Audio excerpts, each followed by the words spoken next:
Bismillahirrahmanirrahim. Assalamu alaikum students. How are you all? I hope you all are fine and doing great at home. Today we are going to start lecture number 2 of unit number 1. The subject is science and the topic is science scale. Unit number 1 and the lecture number 2. Let's recall the previous lecture. In the previous lecture we have discussed about the branches of science like physics, chemistry and biology. Today we will discuss the methods of taking measurements and their units and the rules of attending the science lab. अब science lab जो है वो dangerous place होती है for the students and for the adults also, for the young and the adults, for both, क्योंकि वहाँ पे जो है वो थोड़े से हार्मफुल केमिकल्स पड़े होते हैं जो बहुत शार्प होते हैं, जो अगर हमारे हाथ पे गिर जाएँ, हमारे कपड़ों पे गिर जाएँ तो वो बहुत ज़्यादा नुकसान का बायस बन सकते हैं. तो इसलिए we should know the laboratory rules and safety rules for before going to the laboratory. तो ये सारे रूल्स जो हैं वो आपकी बुक के पेज नंबर 5 पे 2 पिक्चर्स देनी हैं, उन पे लिखे हुए हैं. अब आपने करना क्या है, आपने उन दोनों पिक्चर्स में डिफरेंस फाइंड आउट करने हैं. It's a interesting thing to do. आप जब वो दोनों पिक्चर्स देखेंगे, उन दोनों पिक्चर्स में कुछ डिफरेंसेस हैं. जैसे एक पहली जो ऊपर वाली पिक्चर है ना, उस पर लड़की ने बाल खोले हुए हैं, ठीक है, बाल टाई नहीं किए हुए. तो it's a rule that we should tie our hair before going to the science lab. And जो ऊपर वाली पिक्चर है उसमें बच्चों ने सन ग्लासेस नहीं पहने हुए, तो वो जो ग्लासेस हैं वो पहनने चाहिए before going to the science lab कि हमारी आंखों में कुछ चला ना जाए, कुछ harmful chemical etcetera. And we should keep our books and pen aside while working in the science lab, while we are doing an experiment or whatever. तो ये सारा बुक के पेज नंबर 5 पर है. वो आपने ये सेफ्टी रूल्स अपने नोटबुक पर लिखने हैं और याद भी करने हैं. Right safety rules with the help of diagram given on your book page number 5. Okay, move toward the main topic of today's lecture, that is taking measurements. We will learn that how can we measure length, volume, mass, temperature and time and their unit also. हम ये सारी चीज़ों को measure करना सीखेंगे और इनके unit भी सीखेंगे कि इनके यूनिट क्या होते हैं.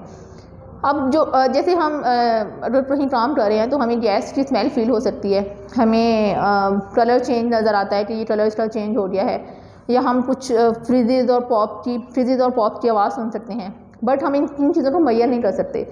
तो अगर we are if we want to, for example, this is a marker in my hand. If we want to measure the length of this marker, what we will do, we will use a ruler or a tape measure. एक ruler होता है जिस पे measurement के scale दिए हुए होते हैं, सेंटीमीटर, मिलीमीटर, ठीक है, और टेप मेजर में भी ऐसे ही होता है. तो इसके जिसके with the help of ruler और tape measure we can measure the length of anything. We can measure the length of a book, a pencil, a pen और अ डोर. तो इन चीज़ों से हम इन सब की लेंथ को मेजर कर सकते हैं.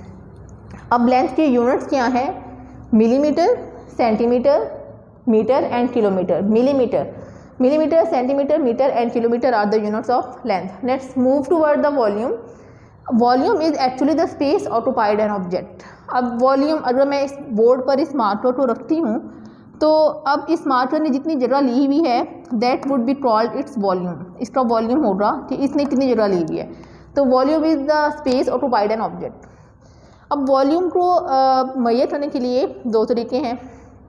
एक तो होती है even shape object. Even shape object like a cube, a square, a circle, a triangle. इसकी जब वॉल्यूम को हमने मेजर करना है, इवन शेप के ऑब्जेक्ट के वॉल्यूम को मेजर करने के लिए एक फॉर्मूला है, that is length multiplied by width. Length multiplied by width जब हम करेंगे तो we will get the volume of that thing, that object. For example it's a triangle, it's a rectangle.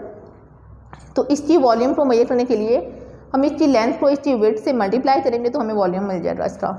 लेकिन अगर हमें किसी इरेगुलर शेप का, ऑड शेप का वॉल्यूम फाइंड आउट करना है, फॉर एग्जांपल ऐसी शेप जिसकी कोई साइड नहीं है, वो इरेगुलर शेप है, तो उसके वॉल्यूम को फाइंड आउट करने के लिए हम मेजरिंग सिलेंडर यूज़ करेंगे. हम इनके वॉल्यूम को फाइंड आउट करने के लिए, ठीक है. और वॉल्यूम को यूनिट्स हैं millilitre, centilitre and litre. Millilitre, centilitre and litre. And it's liquid. For example this is a milk in the glass. तो ये मिल्क का वो होगा वॉल्यूम, कितनी जगह ली हुई है, तो इसके यूनिट्स होंगे millilitre, centilitre and litre. This next one is mass. Mass is the amount of matter in something. Amount of matter in something is called the mass. For example, its units are gram और kilogram. For example जैसे हम shop पर जाते हैं, sugar लेने जाते हैं हम शॉप पर, तो हम शॉपकीपर कहते हैं कि 1 किलोग्राम शुगर दे दें. तो उसको मेजर करने के लिए हम यूज़ करते हैं वेइंग स्केल और अ बैलेंस. बैलेंस आपने देखा होगा, तराजू जिसको बोलते हैं, जिसमें हम मैस को मेजर कर सकते हैं. और एक वेइंग स्केल भी होता है जो कि शॉपकीपर के पास होता है, जिसके ऊपर कोई चीज़ अगर हम रखेंगे तो वो उसका हमें मैथ बता देगा कि कितने किलोग्राम है या कितने ग्राम है.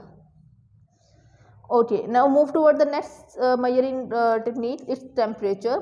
Temperature is actually that how hot is something is. कोई चीज़ कितनी गर्म है ये हमें टेम्परेचर बताएगा. और how can we measure a temperature by a thermometer. And the unit of temperature is centigrade and Celsius. Celsius भी बोलते हैं इसको, सेल्सियस और सेंटीग्रेड. तो इसका जो हाईएस्ट होता है, जैसे वाटर बॉयल करता है 100 डिग्री सेल्सियस पर और फ्रीज होता है 0 डिग्री सेल्सियस पर. और जो लोएस्ट पॉसिबल टेम्परेचर है वो है -273 डिग्री सेल्सियस और centigrade. -273 and the highest possible temperature is 373 Celsius. अब टेम्परेचर को मेजर करने के लिए हम फ़ारेनहाइट स्केल भी यूज़ कर सकते हैं. एक तो सेंटीग्रेड स्केल होता है और एक फ़ारेनहाइट स्केल भी हम टेम्परेचर को मेजर करने के लिए यूज़ कर सकते हैं. फ़ारेनहाइट स्केल पे जो वो स्केल होता है वो स्मॉलेस्ट होता है, उसका स्केल स्मॉलेस्ट होता है, जबकि सेंटीग्रेड का जो है वो हाईएस्ट होता है. Okay, now move toward the time. For measuring the time we can use stop clock and stop watch. जब दौड़ का मुकाबला होता है,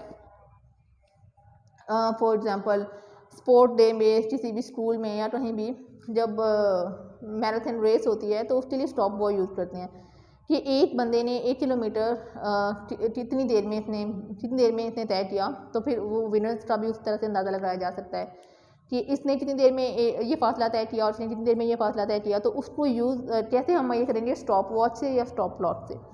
टाइम के यूनिट बहुत आसान है, आवर्स, मिनट्स एंड सेकंड, जो कि हम डेली बेसिस पे देखते भी हैं. hour, minute and second.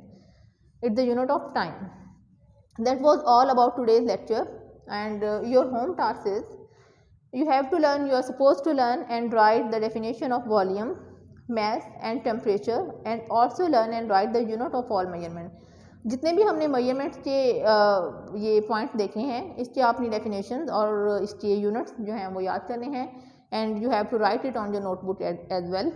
And you have to submit this work till coming Friday in school, and focus on your study, work hard, and take a lot of care of yourself and your family. Stay home, stay safe. Allah Hafiz.